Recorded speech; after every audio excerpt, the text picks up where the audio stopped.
হে আমার প্রিয় ভাইয়েরা, এই দুনিয়া ক্ষণস্থায়ী, এটা তো আমরা জানি। তাহলে ক্ষণস্থায়ী দুনিয়ায় তোমার আমার জীবন আমরা কিভাবে এই জীবনের উপর, এই ক্ষণস্থায়ী জীবনের উপর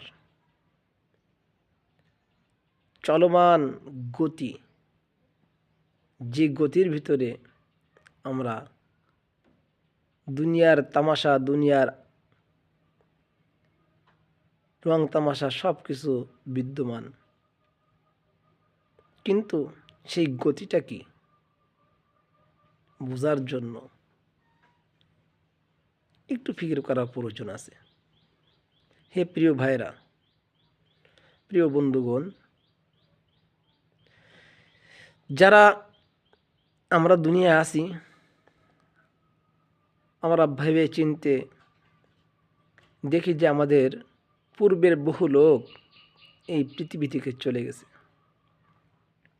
যারা সৎ কাজ করে গেছে, আল্লাহ তাআলার কোরআনের কাজ করে গেছে, আল্লাহ তাআলা কোরআনের যে শুদ্ধতার কাজ করে গেছে, পরিশুদ্ধ নিজের জীবনকে করে গেছে কোরআনের পথে। তো আমরা সেই কোরআনের পথের দিকে, রাসূলের সুন্নাহের পথের দিকে আমরা কি আমাদের জীবন আঁকড়াইতে পারছি? তুমি তোমার জীবনকে কিভাবে তুমি ধ্বংসের দিকে ঠেলে দিচ্ছ? যে জীবনটা হচ্ছে শয়তানের পদঙ্ক অনুসরণ করা, আল্লাহ তাআলার গোলামি বাদ দিয়ে।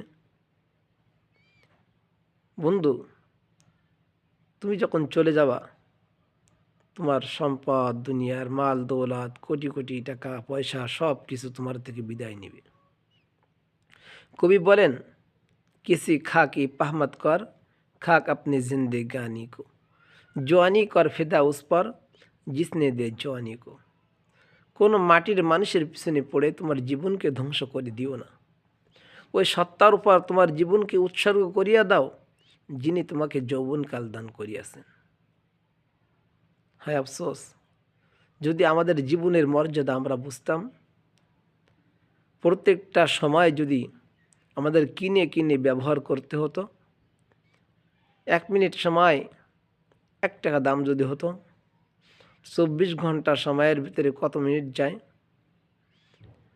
60 মিনিট 1 ঘন্টায়, তাহলে 1 ঘন্টায় আমার 60 টাকা ব্যয় হতো কিনে। এইভাবে যদি আমার প্রত্যেকটা দিন গণনা করা হয়, একটা বছরে কোটি কোটি টাকা আমার সময় কিনা লাগতো, তাহলে আর অযথা অন্যায় অশ্লীল কাজ, বেহুদা কথাবার্তা, আমাদের জবানকে হেফাজত করা বাদ দিয়ে অন্যায়ভাবে আমরা আর আমাদের জীবনকে ব্যয় করতাম না। কারণ জবানের কথারও মূল্য আছে, চোখ দিয়ে দেখতেছি দেখারও মূল্য আছে, কান দিয়ে শুনতেছি শোনারও মূল্য আছে। প্রত্যেকটা বিষয়ে আমরা যদি আমরা এভাবে মূল্য দিতে বুঝি, আমরা যদি প্রত্যেকটা বিষয়ে মূল্য দিতে বুঝি, তাহলে এই বিষয়গুলো মূল্য দেওয়ার কারণে, এই সময়গুলো মূল্য দেওয়ার কারণে, এই কথাগুলো মূল্য দেওয়ার কারণে অবশ্যই আপনার আমার জীবন অনেক সুন্দর হয়ে যাবে, অনেক মর্যাদা পাবে।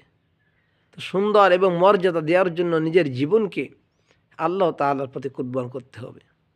আমরা ভাবলে বা চিন্তা করলে পেয়ে যাই যে আমাদের চিন্তা এবং ভাবা সব কিছু বৃথা যায় না, যদি আমরা সেইভাবে চিন্তার স্থানটা সৎ পথে রেখে থাকি। আমরা চিন্তা ফিকির করি যে বিভিন্ন স্থানে আমাদের মন চলে যায়, এই মনটা স্থান থেকে পৃথক থেকে, প্রত্যেকটা স্থান থেকে পৃথক থেকে চিন্তা ফিকিরগুলো যদি আল্লাহ তাআলার খুশির জন্য, আল্লাহ তাআলার দিন জিন্দার জন্য হতো তো কতই না ভালো হতো। একটা পশম, গায়ের পশম তৈরি করার যোগ্যতা আপনার আমার নাই, অথচ আপনি আমি দাবি করতেছি আপনার আঙ্গুল আমার, পা আমার, হাত আমার, চোখ আমার, আমার জবান আমার, আমার গায়ে কেউ লাথি মারলে আমার কষ্ট লাগে। আমার গা কি, আমার শরীর তো আমার না, আমার শরীর তো আমার না। একটা পশম আমি তৈরি করতে পারি না, আরেকজন তৈরি করে দিছে। একটা হাত আমি তৈরি করতে পারি না, আরেকজন তৈরি করে দিছে। আমার গায়ের মাথার চুলও আমি তৈরি করতে পারি না, আরেকজন তৈরি করে দিছে। যখন একটা হাত, একটা পা, একটা অঙ্গ প্রত্যঙ্গ আমি তৈরি করতে পারি নাই, আরেকজন তৈরি করে দিছে, তাহলে কেন, কিভাবে সেই যে তৈরিকারী, যে তাকে খোঁজ না করে আমরা দুনিয়ার চাকচিক্যর মুহে পড়ে, দুনিয়ার যে বিভিন্ন ফাসাদের ভিতরে লিপ্ত হয়ে আল্লাহ তাআলাকে ভুলে থাকি, সে মালিককে ভুলে থাকি। মালিক তো তোমাকে সর্বদা ডাকে, আসো বান্দা আসো, আমাকে ডাকো, আমার সাথে ভালোবাসা স্থাপন করো, দুনিয়াও তোমরা ভালো থাকবে, আখিরাতেও ভালো থাকবে। আল্লাহ তাআলা তার সাথে আমাদের সম্পর্কটা ঘনিষ্ঠ করে, তার সাথে সম্পর্ক ঘনিষ্ঠ করে কীভাবে দুনিয়া ও আখিরাতে চলা যায়, এমন মন মানসিকতা আমাদের সকলকে তৌফিক দান করুন। আমিন। আখির দাওয়ানা আলহামদুলিল্লাহি রাব্বিল আলামিন।